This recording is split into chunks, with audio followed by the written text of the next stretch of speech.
ওম শান্তি 10 জানুৱাৰী 2022 বৰ্ষ প্ৰাতঃ মুৰলীৰ বাবাৰ মহাবাক্য। মৰমৰ সন্তানসকল, শ্ৰীমত অনুসৰি তোমালোকে সকলোৰে আত্মিক সৎকাৰ কৰিব লাগে। আনন্দৰ খোৰাক খোৱা আৰু খুওৱা এয়াই হৈছে সঁচা সৎকাৰ। প্ৰশ্ন: জ্ঞানত আধ্যাত্মিকতাৰ চুক অৰ্থাৎ ধাৰ অনাৰ বিধি কি? তাৰ পৰা কি কি লাভ হ'ব? উত্তৰ: যেতিয়া কাৰোবাক জ্ঞান শুনোৱা তেতিয়া আত্মা বুলি বুজি আত্মাক জ্ঞান দিয়া। ইয়াৰ দ্বাৰা আধ্যাত্মিকতাৰ চুক আহি যাব। এইটো নতুন অভ্যাসৰ দ্বাৰা যাকেই জ্ঞান শুনাবা তেওঁক তৎক্ষণাৎ তীৰে আঘাত কৰিব, অৰ্থাৎ জ্ঞানে প্ৰভাৱিত কৰিব। শৰীৰৰ বোধো নোহোৱা হৈ গৈ থাকিব। তেতিয়া মায়াৰ ধুমুহা বা বেয়া সংকল্পও নাহিব, কুদৃষ্টিও নাথাকিব। ওম শান্তি। জ্ঞানৰ তৃতীয় নেত্ৰ প্ৰদান কৰোঁতা আত্মিক পিতাই বহি আত্মিক সন্তানসকলক বুজায়। জ্ঞানৰ তৃতীয় নেত্ৰ পিতাৰ বাহিৰে আন কোনেও প্ৰদান কৰিব নোৱাৰে। এতিয়া তোমালোক সন্তানসকলে জ্ঞানৰ তৃতীয় নেত্ৰ পাইছা। এতিয়া তোমালোকে জানা যে এই পুৰণি সৃষ্টিৰ এতিয়া পৰিৱৰ্তন হ'ব। বেচেৰা মনুষ্যই নাজানে যে পৰিৱৰ্তন কৰাওঁতাজন কোন আৰু কেনেকৈ পৰিৱৰ্তন কৰায়, কিয়নো তেওঁলোকৰ জ্ঞানৰ তৃতীয় নেত্ৰ নায়েই। তোমালোক সন্তানসকলে এতিয়া জ্ঞানৰ তৃতীয় নেত্ৰ পাইছা, যাৰ দ্বাৰা তোমালোকে সৃষ্টিৰ আদি মধ্য অন্তক জানি গলা। এয়া হ'ল জ্ঞানৰ চেক্ৰিন। চেক্ৰিনৰ এটা টোপোলা কিমান মিঠা হয়। জ্ঞানৰো এটাই শব্দ মন্মনা ভৱ, অৰ্থাৎ নিজক আত্মা বুলি বুজি পৰমাত্মাক স্মৰণ কৰা। এইটো শব্দ সকলো শব্দতকৈ কিমান মিঠা। নিজক আত্মা বুলি বুজি পিতাক স্মৰণ কৰা। পিতাই শান্তিধাম আৰু সুখধামৰ মাৰ্গদৰ্শন কৰাই আছে। পিতা আহিছে সন্তানসকলক স্বৰ্গৰ উত্তৰাধিকাৰ দিবলৈ। গতিকে সন্তানসকল কিমান আনন্দিত হৈ থাকিব লাগে। কয়ো যে আনন্দৰ নিচিনা খোৰাক অৰ্থাৎ পথ্য নাই। যি আনন্দ বাবাই কৈছে যি সদায় আনন্দত মতলীয়া হৈ থাকে তেওঁৰ বাবে সেয়া যেন খোৰাক। 21 জন্ম মতলীয়া হৈ থাকিবলৈ এয়া অতি শক্তিশালী খোৰাক। এই খোৰাক সদায় ইজনে সিজনক খুৱাই থাকা। ইজনে সিজনক এইটো শক্তিশালী সৎকাৰ কৰিব লাগে। এনেকুৱা সৎকাৰ অন্য কোনো মনুষ্যই মনুষ্যক কৰিব নোৱাৰে। তোমালোক সন্তানসকলে শ্ৰীমত অনুসৰি সকলোৰে আত্মিক সৎকাৰ কৰা। সঁচা কুশল বাৰ্তাও হৈছে কাৰোবাক পিতাৰ পৰিচয় দিয়া। মৰমৰ সন্তানসকলে জানে যে বেহুদৰ পিতাৰ দ্বাৰা আমি জীৱন মুক্তিৰ খোৰাক পাওঁ। সত্য যুগত ভাৰত জীৱনমুক্ত আছিল, পাৱন আছিল। পিতাই অতি উচ্চ খোৰাক দিয়ে। সেইবাবে গায়ন আছে। অতীন্দ্ৰিয় সুখৰ বিষয়ে সুধিব বিচৰা যদি গোপগোপীসকলক সোধা। এয়া জ্ঞান আৰু যোগৰ কিমান উত্তম বিস্ময়কৰ খোৰাক। আৰু এই খোৰাক একমাত্ৰ আত্মিক চিকিৎসকৰ অৰ্থাৎ চাৰ্জনৰ ওচৰত আছে। আন কোনেও এই খোৰাকৰ বিষয়ে গমেই নাপায়।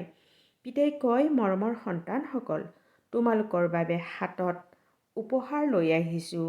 মুক্তি, জীৱন মুক্তিৰ এই উপহাৰ মোৰ ওচৰতহে থাকে। কল্পই কল্পই মইহে আহি তোমালোকক দিওঁ, আকৌ ৰাৱণে কাঢ়ি লয়। গতিকে এতিয়া তোমালোক সন্তানসকলৰ কিমান আনন্দৰ পাৰা ঊৰ্ধ্বগামী হ'ব লাগে। তোমালোকে জানা আমাৰ এজনেই পিতা, শিক্ষক আৰু সঁচা সৎগুৰু আছে যিয়ে আমাক লগত লৈ যায়। অতিকৈ মৰমীয়াল পিতাৰ পৰা বিশ্বৰ বাদশ্বাহী পোৱা যায়। এইটো জানো সাধাৰণ কথা। সেয়েহে সদায় হৰ্ষিত হৈ থাকিব লাগে। ঈশ্বৰীয় বিদ্যাৰ্থী জীৱন আটাইতকৈ ভাল, অৰ্থাৎ godly student life is the best. এয়া এতিয়াৰেই গায়ন নহয় জানো? আকৌ নতুন সৃষ্টিতো তোমালোকে সদায় আনন্দোৎসৱ কৰি থাকিবা। জগতে নাজানে যে সঁচা আনন্দ কেতিয়া উদযাপন কৰা হ'ব।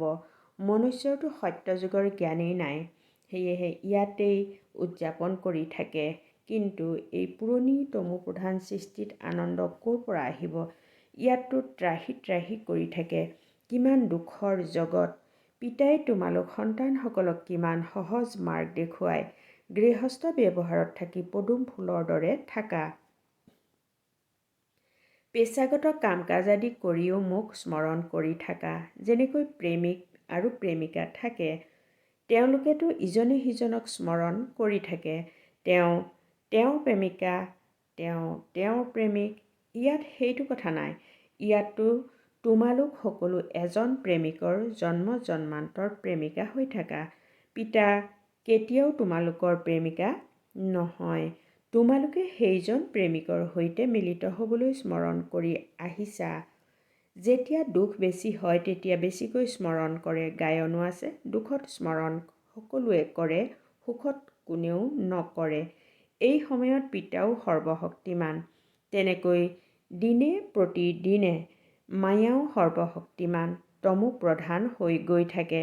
সেইবাবে এতিয়া পিতাই কয়, মৰমৰ সন্তানসকল, দেহী অভিমানী হোৱা, নিজক আত্মা বুলি বুজি মোক পিতাক স্মৰণ কৰা আৰু লগতে দৈবী গুণো ধাৰণ কৰা। তেতিয়া তোমালোক এনেকুৱা হৈ যাবা, অৰ্থাৎ লক্ষ্মী নাৰায়ণ হৈ যাবা। এই পঢ়াত মুখ্য কথা হৈছে স্মৃতিত থকাৰ। উচ্চতকৈও উচ্চ পিতাক বৰ মৰমেৰে স্নেহেৰে স্মৰণ কৰিব লাগে। সেইজন উচ্চতকৈও উচ্চ পিতাহে নতুন সৃষ্টি স্থাপন কৰোঁতা হয়। পিতাই কয়, মই আহিছোঁ তোমালোক সন্তানসকলক বিশ্বৰ মালিক কৰি তুলিবলৈ। সেইকাৰণে এতিয়া মোক স্মৰণ কৰা। তেতিয়া তোমালোকৰ অনেক জন্মৰ পাপ খণ্ডন হৈ যাব। পতিত পাৱন পিতাই কয়, তোমালোক বহুত পতিত হৈ গৈছা, সেইবাবে এতিয়া তোমালোকে মোক স্মৰণ কৰা। তেতিয়া তোমালোক পাৱন হৈ পাৱন সৃষ্টিৰ মালিক হৈ যাবা। পতিত পাৱন পিতাকেই আহ্বান কৰে নহয়। এতিয়া পিতা আহিছে, গতিকে নিশ্চয় পাৱন হ'বলগীয়া হয়। পিতা দোষহৰ্তা সুখকৰ্তা। যথাযথ সত্য যুগত পাৱন সৃষ্টি আছিল, তেতিয়া সকলো সুখী আছিল। এতিয়া পিতাই পুনৰাই কয়, সন্তানসকল, শান্তিধাম আৰু সুখধামক স্মৰণ কৰি থাকা। এতিয়া হ'ল সংগম যুগ। নাৱৰীয়াই তোমালোকক ইয়াৰ পৰা সিপাৰলৈ লৈ যায়। নৌকা কোনো এখন নহয়, সমগ্ৰ জগতখনেই যেন এখন ডাঙৰ জাহাজ, সেইখন সিপাৰলৈ লৈ যায়। তোমালোক মৰমৰ সন্তানসকল কিমান আনন্দিত হ'ব লাগে। তোমালোকৰ কাৰণেতো সদায় আনন্দই আনন্দ। বেহুদৰ পিতাই আমাক পঢ়াই আছে। বাহ, এয়াতো কেতিয়াও শুনা নাই, পঢ়া নাই। ভগৱানুবাচ, অৰ্থাৎ ভগৱানে কয়, মই তোমালোক আত্মিক সন্তানসকলক ৰাজযোগ শিকাই আছোঁ। গতিকে পূৰা ৰীতিৰে শিকিব লাগে, ধাৰণা কৰিব লাগে, পূৰা ৰীতিৰে পঢ়িব লাগে। পঢ়াত ক্ৰমানুসৰিতো সদায় হয়েই। নিজক চাব লাগে, মই উত্তম হওঁনে, মধ্যম হওঁনে, কনিষ্ঠ। পিতাই কয়, নিজক চোৱা, মই উচ্চ পদ পোৱাৰ যোগ্য হওঁনে, আত্মিক সেৱা কৰোঁনে। কিয়নো পিতাই কয়, সন্তানসকল সেৱাধাৰী হোৱা, অনুসৰণ কৰা। মই আহিছোঁৱেই সেৱাৰ কাৰণে, নিতৌ সেৱা কৰোঁ। সেইবাবেতো এইখন ৰথ লৈছোঁ। এওঁৰ ৰথ বেমাৰত পৰিলে তেতিয়াও মই এওঁৰ শৰীৰত বহি মুৰলি লিখোঁ। মুখেৰেতো ক'ব নোৱাৰে, গতিকে মই লিখি দিওঁ, যাতে সন্তানসকলৰ মুৰলি ক্ষতি নহয়। গতিকে ময়ো সেৱাত আছোঁ, নহয় জানো? এয়া হ'ল আত্মিক সেৱা। তোমালোকো পিতাৰ সেৱাত লাগি যোৱা, ঈশ্বৰ পিতাৰ সেৱাত। পিতাইহে তোমালোকক গোটেই বিশ্বৰ মালিক কৰি তুলিবলৈ আহিছে। যিয়ে ভালকৈ পুৰুষাৰ্থ কৰে তেওঁক মহাবীৰ বুলি কোৱা হয়। লক্ষ্য কৰা হয়, কোন মহাবীৰ হয়? যি পিতাৰ নিৰ্দেশনা অনুসৰি চলে। পিতাৰ আজ্ঞা হ'ল নিজক আত্মা বুলি বুজি ভাইক চোৱা, এই শৰীৰক পাহৰি যোৱা। বাবাইও শৰীৰলৈ নাচায়। পিতাই কয়, মই আত্মাসকলক চাওঁ। বাকী এইটোতো হৈছে জ্ঞান যে আত্মাই শৰীৰ অবিহনে ক'ব নোৱাৰে। ময়ো এইটো শৰীৰত আহিছোঁ, ঋণত লৈছোঁ। শৰীৰৰ সৈতেহে আত্মাই পঢ়িব পাৰে। বাবাৰ বৈঠক ইয়াত হয়। এয়া হ'ল অকাল আসন। আত্মা হৈছে অকাল মূৰ্ত। আত্মা কেতিয়াও সৰু ডাঙৰ নহয়, শৰীৰ আৰু সৰু ডাঙৰ হয়। যিসকল আত্মা আছে সেই সকলোৰে আসন হৈছে এই ভ্ৰকুটিৰ মাজত। শৰীৰটো সকলোৰে ভিন্ন ভিন্ন। কাৰোবাৰ অকাল আসন পুৰুষৰ, কাৰোবাৰ অকাল আসন স্ত্ৰী, কিছুমানৰ অকাল আসন শিশুৰ পিতাই বহি সন্তানসকলক আত্মিক ব্যায়াম শিকায়। যেতিয়া কাৰোবাৰ সৈতে কথা পাতা তেতিয়া প্ৰথমে নিজক আত্মা বুলি বুজা। মই আত্মাই অমুক ভাইৰ সৈতে কথা পাতোঁ। পিতাৰ বাৰ্তা দিওঁ যে শিৱ বাবাক স্মৰণ কৰা। স্মৃতিৰেই মামৰ আঁতৰাব লাগে। সোণত যেতিয়া অন্য ধাতু মিহলি হয় তেতিয়া সোণৰ মূল্যই কম হৈ যায়। তোমালোক আত্মাসকলতো মামৰ লগা বাবে মূল্যহীন হৈ গৈছা। এতিয়া আকৌ পাৱন হ'ব লাগে। তোমালোক আত্মাসকলে এতিয়া জ্ঞানৰ তৃতীয় নেত্ৰ পাইছা। সেই নেত্ৰৰে নিজৰ ভাইসকলক চোৱা। ভাইক চালে কৰ্মেন্দ্ৰিয় কেতিয়াও চঞ্চল নহ'ব। ৰাজ্য ভাগ্য ল'ব লাগে। বিশ্বৰ মালিক হ'ব লাগে। গতিকে এইটো পৰিশ্ৰম কৰা। ভাই বুলি ভাবি সকলোকে জ্ঞান দিয়া। তেতিয়া আকৌ এইটো অভ্যাস দৃঢ় হৈ যাব। সঁচা ভাই তোমালোক সকলো হোৱা। পিতাও ওপৰৰ পৰা আহিছে, তোমালোকো আহিছা। পিতাই সন্তানসকলৰ সৈতে সেৱা কৰি আছে। সেৱা কৰিবলৈ পিতাই সাহস দিয়ে। সন্তানে সাহস কৰিলে পিতাই সহায় কৰে। গতিকে এইটো অভ্যাস কৰিব লাগে। মই আত্মা ভাইক পঢ়াওঁ। আত্মাই পঢ়ে নহয় জানো? ইয়াক আধ্যাত্মিক জ্ঞান বুলি কোৱা হয়, যিটো আত্মিক পিতাৰ পৰা পোৱা যায়। সংগমতহে পিতা আহি এই জ্ঞান দিয়ে যে নিজক আত্মা বুলি বুজা। তোমালোক নাঙঠ হৈ আহিছিলা, আকৌ ইয়াত শৰীৰ ধাৰণ কৰি 84 জন্ম ভূমিকা পালন কৰিলা। এতিয়া আকৌ উভতি যাব লাগে। সেইবাবে নিজক আত্মা বুলি বুজি ভাই দৃষ্টিৰে চাব লাগে। এইটো পৰিশ্ৰম কৰিব লাগে। তোমালোক সন্তানসকলে নিজৰ পৰিশ্ৰম কৰিব লাগে। আনে নকৰিলে আমাৰ কি যায়? সেৱা ঘৰৰ পৰাই আৰম্ভ হয়। অৰ্থাৎ প্ৰথমে নিজক আত্মা বুলি বুজি তাৰ পাছত ভাইসকলক বুজোৱা।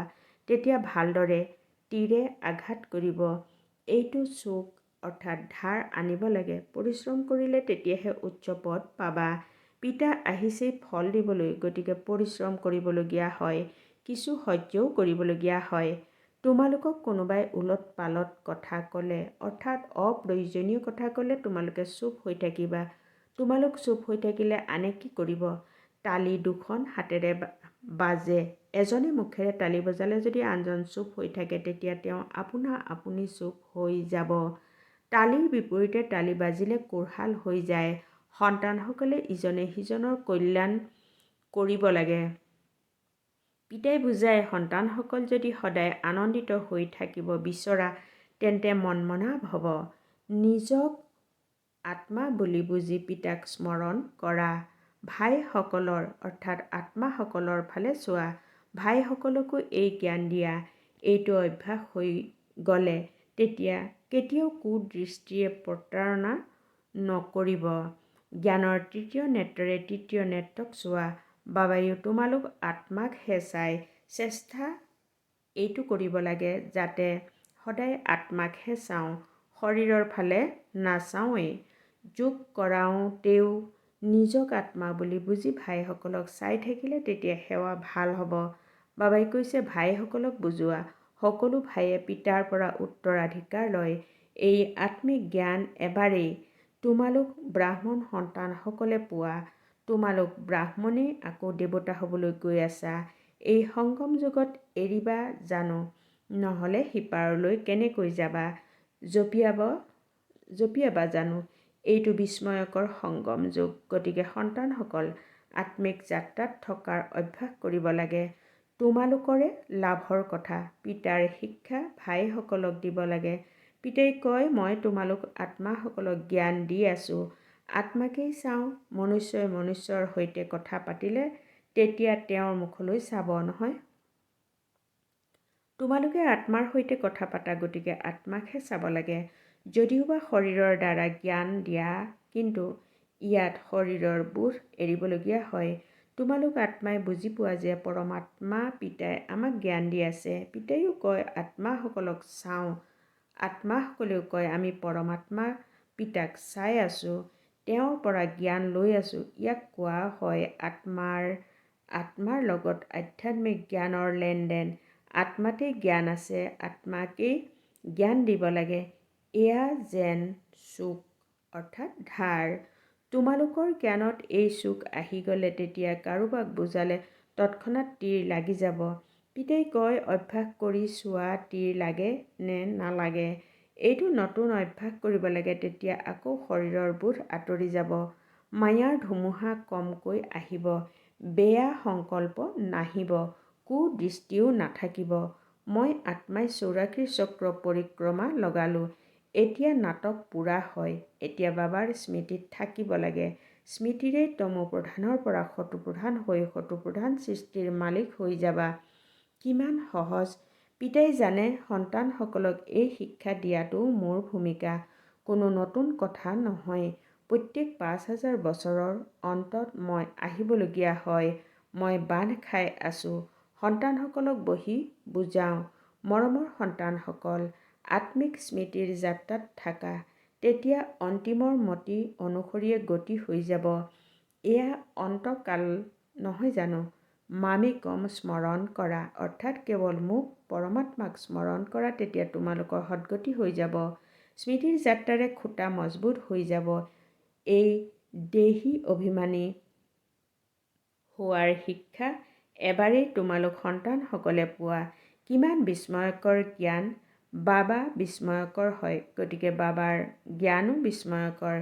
কেতিয়াও কোনেও শুনাব নোৱাৰে। এতিয়া উভতি যাব লাগে। সেইবাবে পিতাই কয়, মৰমৰ সন্তানসকল, এইটো অভ্যাস কৰা। নিজক আত্মা বুলি বুজি আত্মাক জ্ঞান দিয়া। তৃতীয় নেত্ৰৰে ভাই ভাইক চাব লাগে। ইয়াতেই বৰ পৰিশ্ৰমৰ হয়। ভাল বাৰু। অতি মৰমৰ কল্পৰ পাছত পুনৰাই লগ পোৱা সন্তানসকলৰ প্ৰতি মাতা পিতা বাপ দাদাৰ স্নেহপূৰ্ণ স্মৰণ আৰু সুপ্ৰভাত। আত্মিক পিতাৰ আত্মিক সন্তানসকলক নমস্কাৰ। ধাৰণাৰ বাবে মুখ্য সাৰ নম্বৰ 1। জ্ঞানৰ তৃতীয় নেত্ৰৰে আত্মাক চোৱাৰ অভ্যাস কৰিব লাগে। চেষ্টা কৰিব লাগে যাতে সদায় আত্মাকহে চাওঁ, শৰীৰক নহয়। তেতিয়া আখুৰি খেয়াল নাহিব, বেয়া সংকল্প নোহোৱা হৈ যাব। 2 নম্বৰ। তালি দুখন হাতেৰে বাজে। সেইবাবে তোমালোকক যেতিয়া কোনোবাই ওলট পালট কথা কয়, তেতিয়া তোমালোক চুপ হৈ থাকিবা। যদি তোমালোক চুপ হৈ থাকা, তেতিয়া আনজন আপোনা আপুনি চুপ হৈ যাব। বৰদান। পিতা ব্ৰহ্মাৰ মৰমৰ বাস্তৱিক প্ৰমাণ দিওঁতা সুসন্তান আৰু সমান হোৱা। যদি কোৱা যে পিতা ব্ৰহ্মাৰ প্ৰতি মোৰ বহুত মৰম আছে, তেন্তে মৰমৰ চিন হৈছে যাৰ প্ৰতি পিতাৰ মৰম থাকিল তাৰ প্ৰতি মৰম থাকিব। যিয়েই কৰ্ম কৰা, কৰ্মৰ আগতে, বাণীৰ আগতে, সংকল্পৰ আগতে পৰীক্ষা কৰা যে এইটো পিতা ব্ৰহ্মাৰ প্ৰিয় হয়নে। পিতা ব্ৰহ্মাৰ বিশেষত্ব বিশেষকৈ এইটোৱে আছিল, যিটো ভাবিলে সেইটো কৰিলে, যিটো ক'লে সেইটো কৰিলে। বিৰোধ হোৱা স্বত্বেও সদায় নিজৰ স্থিতিত স্থিত হৈ থাকিল। গতিকে মৰমৰ বাস্তৱিক প্ৰমাণ দিয়া, অৰ্থাৎ পিতাক অনুকৰণ কৰি সুসন্তান আৰু সমান হোৱা। শ্লোগান। সৌভাগ্যশালী আত্মা তেওঁ হয় যাৰ সংকল্পতো দুখৰ লহৰ নাহে। ওম শান্তি। স্নেহত লীন স্থিতিৰ অনুভৱ কৰা। পৰমাত্ম স্নেহ অটুট অটল ইমানেই আছে যে সকলোৱে প্ৰাপ্ত কৰিব পাৰে, কিন্তু পৰমাত্ম স্নেহ প্ৰাপ্ত কৰাৰ বিধি হ'ল উপৰাম হোৱা। যিমান উপৰাম হ'বা, সিমান পৰমাত্ম স্নেহৰ অধিকাৰ প্ৰাপ্ত হ'ব। এনেকুৱা উপৰাম স্নেহী আত্মা সকলেহে স্নেহত লীন স্থিতিৰ অনুভৱ কৰিব পাৰে। ওম শান্তি।